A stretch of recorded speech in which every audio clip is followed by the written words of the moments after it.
What's up, everybody? It's Luke Nukem, and today is June 1st. It's approximately 2 days after Twiztid did their NetFest long ass streaming concert. It ran from about 12 to about 1 in the morning. Um, and it was interesting, I guess, to say. This is going to be kind of basically my review, my thoughts. I watched almost all of it. Um, there were only a couple things that I missed. I fell asleep actually during some of it, and there was some of it where I went and I got food. But I went back and I watched most of it. I watched, like I said, almost the entirety of this thing because I didn't want to miss any of it. And obviously, they didn't have like a playlist or like a set list where you could be like, okay, this is when Rugged Band's gonna play, or this is when Boondocks is going on, or they didn't have any of that. So you just kind of you had to be sitting there watching it if you wanted to catch it live. And obviously, I was sitting there waiting anxiously for the Parish music video from Ala Zululu, and I did not want to miss that no matter what. So I was like glued to the screen, like waiting for them to play it. I figured it wouldn't play until the main event, which was at 7 o'clock. But let me talk about that a little bit first. They had it set up to where they had an event. They did have an event schedule, and they broke it up into 4 different parts, which was the tailgate, the pre-party, happy hour, and main event. And the tailgate was rough, I'll say. It's kind of like a regular show where you go and there's a ton of openers that you have absolutely zero interest in, and then finally you start getting into more bands that are more seasoned as the night goes on.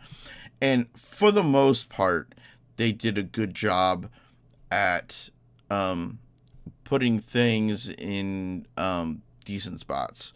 I'm gonna do this as kind of like the good, the bad, and the ugly.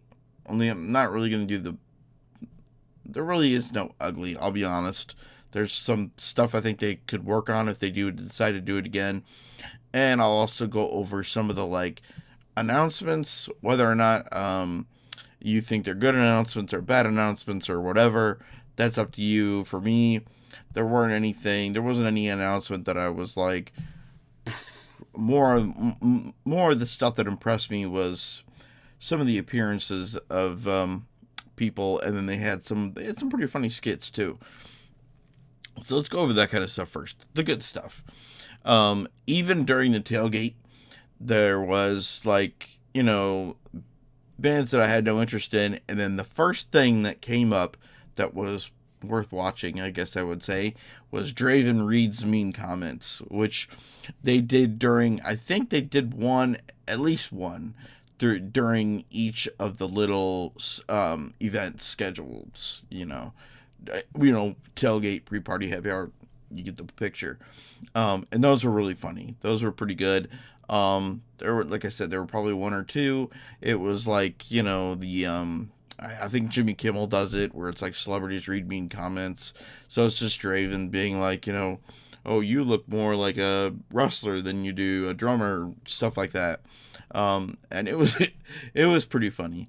And then the other like notables that I'll say was Kid Crusher killed it. I've been following Kid Crusher for a while, and his segment was probably the best of the deep underground artists. Like his stuff looked better than like Murs and a bunch of the high profile people that were film stuff. His was so professionally put together. It was like a music video. Like, he did an amazing job at his stuff. You can subscribe to him on YouTube. He's an Aussie performer who I think he was banned from America for a little while, but I think he can come back in now. He's done a whole video about that story, about what happened, and I'd recommend checking out his channel. Maybe I'll link it in the description. And then one of my favorite parts of the night, other than, some of the big stuff, I guess I shouldn't say it that way, but I mean, this is something that I'm probably going to say for a while, was the Buck Norris Buckshot skit that he did. Basically, Buckshot dressed up as Chuck Norris and did this whole kind of like coronavirus, COVID-19 skit where he talked about giving people the buck slap, and it was so hilarious. It was so funny. It was actually something I missed. I think I had to run to the bathroom, but I came back and I saw his. You run through the little timeline, and I saw him, and I was like, all right, well, I gotta watch this, and it's hilarious. I think it's up in its entirety on Buckshot's social media stuff. I know he's uploaded it somewhere. I think it's on Facebook somewhere. You could find it, I'm sure, without having to go through the hours and hours of footage from NetFest. Let's see. R.A. the Rugged Man had a really cool kind of set where he was just kind of chilling with his family. The only criticism I have of that particular thing that he did was that they put it on at like 10:30, 11 o'clock at night, and it was like him and his family, and I just kind of feel like it would have been better suited at an earlier hour. Like, maybe if they even put it on at 7 or 8 or whenever. I mean, it is R.A. the Rugged Man, so you do want to run it later, but still, like, it was just cool to see. He was kind of sick, but, he still performed stuff off his new album. What's that? The name of his new album is All My Heroes Are Dead, I think. It's something like that. Well, it's a dope album. I really like R.A. the Rugged Man. If you haven't listened to him, I highly suggest his new album. He performed, I think, 2 songs off of that album, but it's all him kind of laying with his kids and like, filming it with his phone. But it was really cool. I thought it was kind of a cool moment. They did a music video for Wasted 4 from the new Mad Season Twiztid album. The video itself is nothing to be, really excited about, because it's been filmed since everything's went on. So it's like, basically they filmed it themselves, probably with just like one camera and nobody moving it, and just jumping around or, dancing or whatever. And then it cuts to the next person who's by themselves that sing their verse. So it's very kind of, it's not very hype, as opposed to the song, which is like super off the chain. I kind of hope that they do a separate music video for it when all this is kind of blown over and everybody can kind of get together and do everything. And the thing about the Wasted 4 music video, which will come up kind of in my downside, is that that's where ABK's performance is. That's where ABK's like appearance is, which I was kind of like dumbfounded by, because like he had his own flyer and everything for the NetFest, and then he's just kind of like, he's got his 16 bars or whatever it is, and that's it, and that's what you get of ABK. So I was a little bit like, oh, that was it.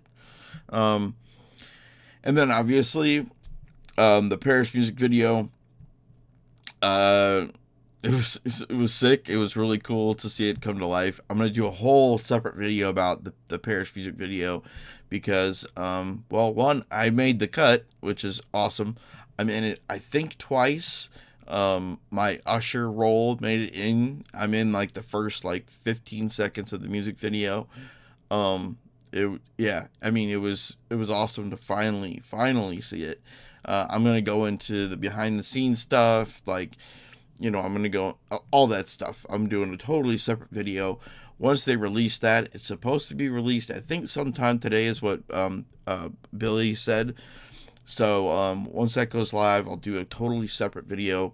You'll get all the behind the scenes, deal, the whole thing. It'll be a totally separate video. And then the thing that made me fall out of my seat, almost literally, was right before Twiztid goes on, Alex Abyss comes on the screen, and he's wearing like a Twiztid jacket, like the Twiztid split jacket, and he's like yelling, he's like, this is the motherfucking NetFest, and you're about to see and I was just stunned. I was stunned. I haven't seen Alex Abyss. I haven't seen or heard from Alex Abyss in years. Like, I think they said the ICP said that he was doing like real estate, or he's doing his own thing or whatever. And then to see him show up at NetFest, just especially wearing the Twiztid jacket and like clearly hype, or pretending to be hype, was crazy. Like, I'm still kind of befuddled, and like and it's funny because they had Mikey Clark there, they had Alex Abyss there, they had all these other prior psychopathic artists there. They had Choir Boy Dank, I think that's his name, from Swagtooth there, who was part of Ouija Mac's old group that people said Violent J broke up Swagtooth. I don't know about that, but still, he played as part of it, and then cap it off with Alex Abyss introducing Twiztid. It was crazy. It was absolutely insane, and that was the craziest moment of the whole night for me, anyway. Yeah, that was. If you're old school like I am, because some of the new school people might not even know who Alex Abyss is. Basically, he was ICP's behind the scenes manager. He did, he's the one that dealt with all the signing them to Island and getting all the record deals done that they got. He's one of the main reasons why they blew up the way they did, which is also what Mikey Clark helped do. So it was crazy to see those guys participating in basically an MNE production, which was really crazy. Yeah, so some of the announcements was Boondocks has a new album called The Crimson Crow. They announced that before his performance, and that will be coming out this fall, I believe is what it said. So it'll be kind of contending with the new AXE album that Slasher Dave is producing. And then after that, they had, right before Blaze went on, or after Blaze went on, I think, they announced that MNE is releasing the Gang Rags 10-year anniversary album, anniversary CD, and there's going to be a double vinyl involved that has 5 random colors: red, blue, black, green, and white. So they're all going to be random. I don't know if that means that there's going to be random colors between the two vinyls, or like all the vinyls are random, or if just like if you get a red, the other vinyl is going to be red too.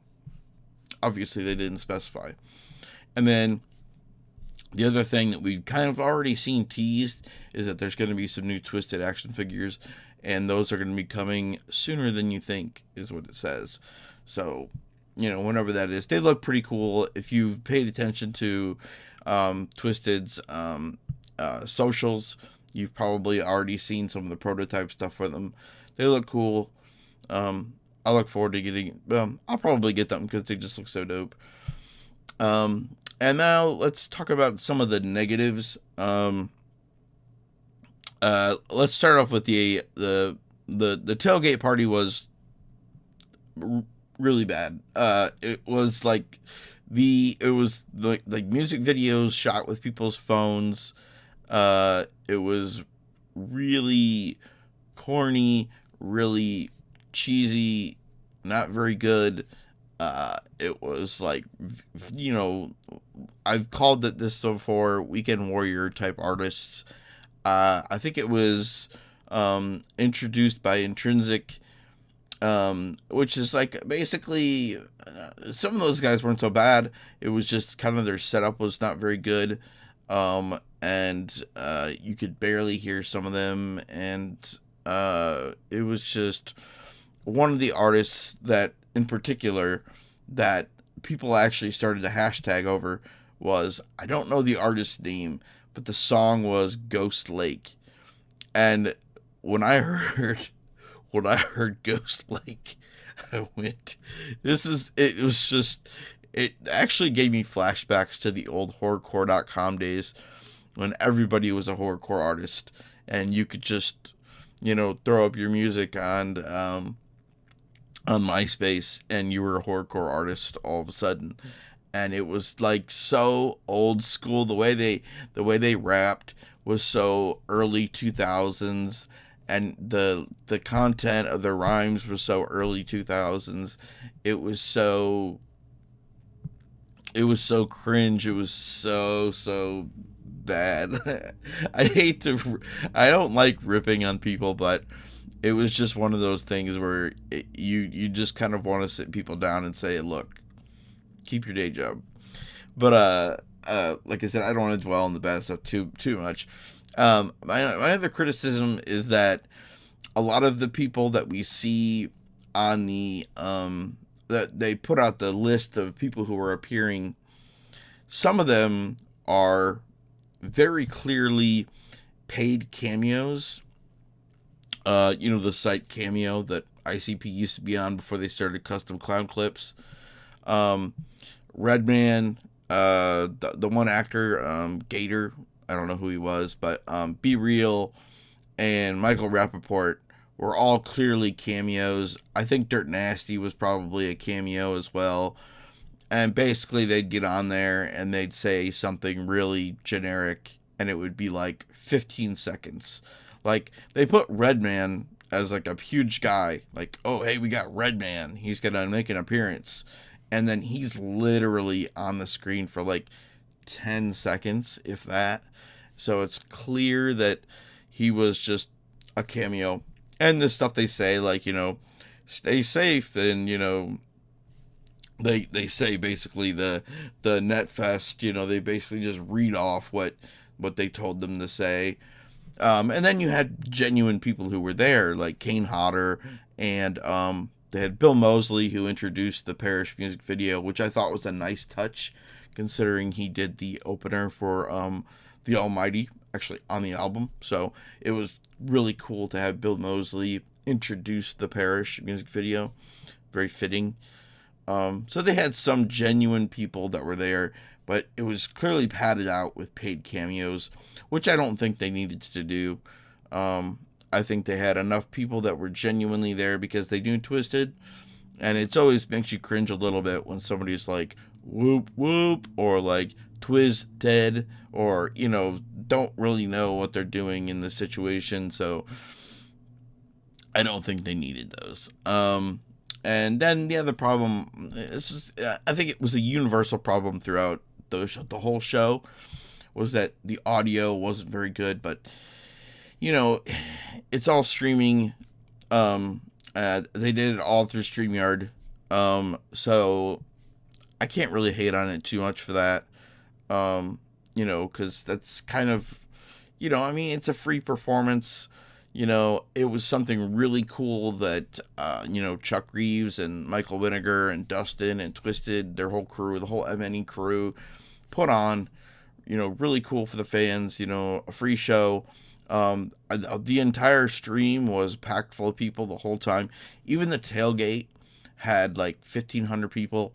And I think at the height when Twiztid was on stage, it was at like 3,500 people, I think, which I still think was really good.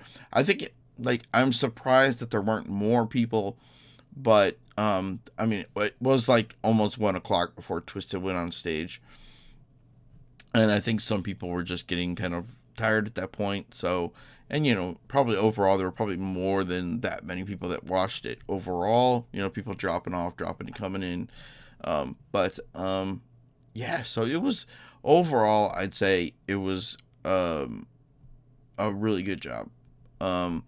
It was cool seeing all the things that were there, all the people that were there, the performances.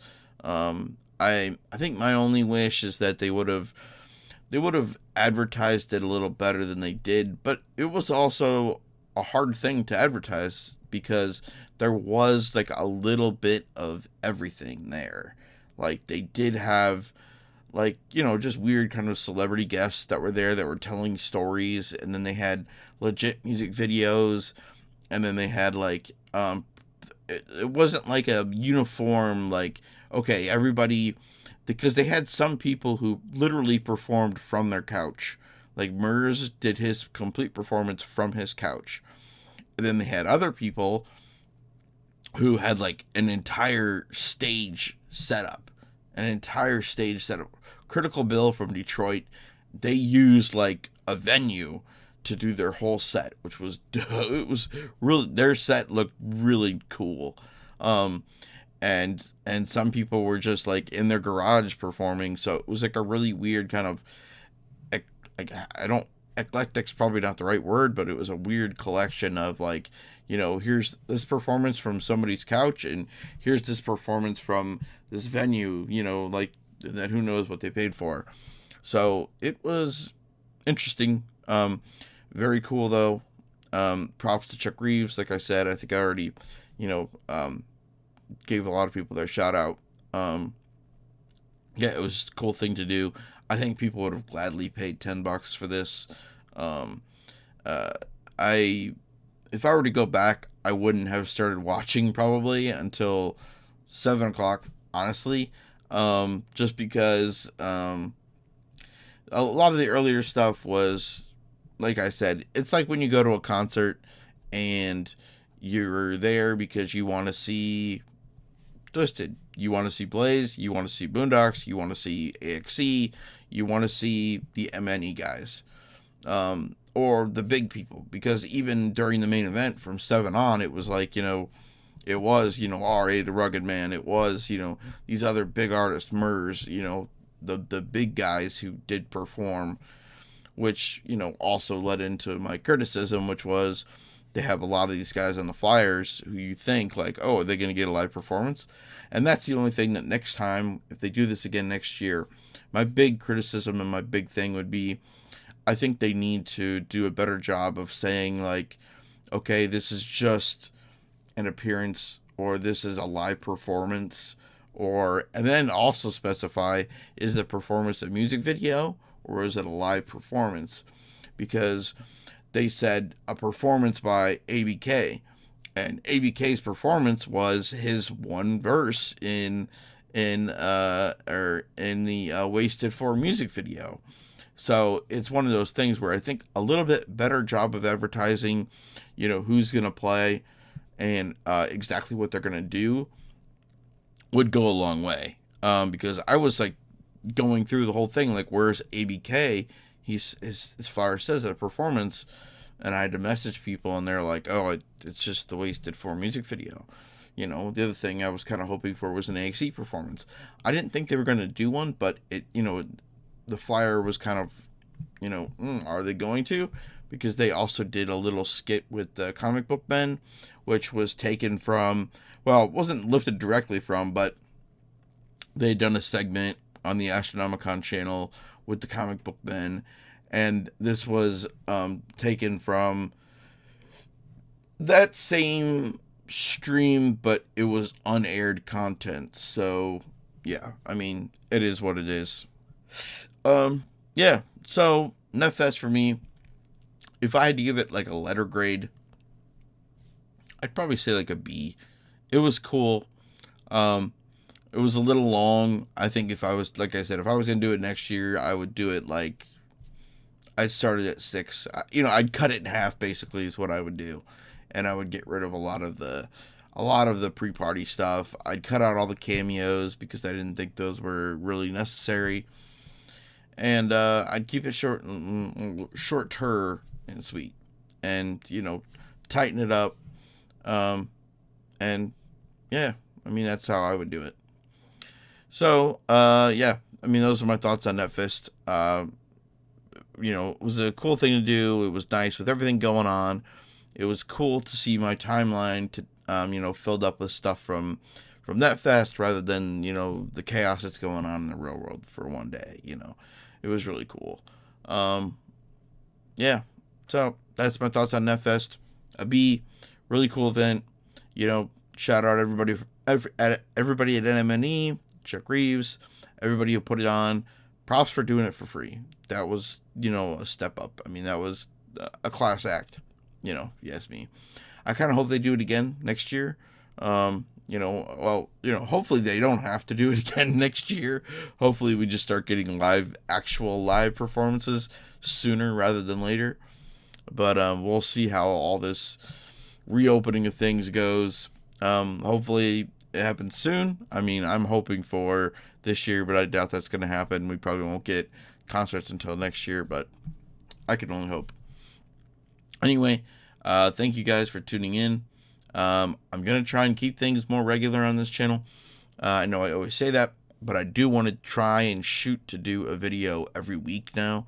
So, hopefully I'll see you guys again very soon next week, either with some news. Well, actually, my next video will probably be the Parish music video breakdown, which will be coming as soon as they release the video. So, once again, thank you for watching. Thank you for subscribing. Subscribe if you haven't already. And I'll see you guys again very soon. Buck slap.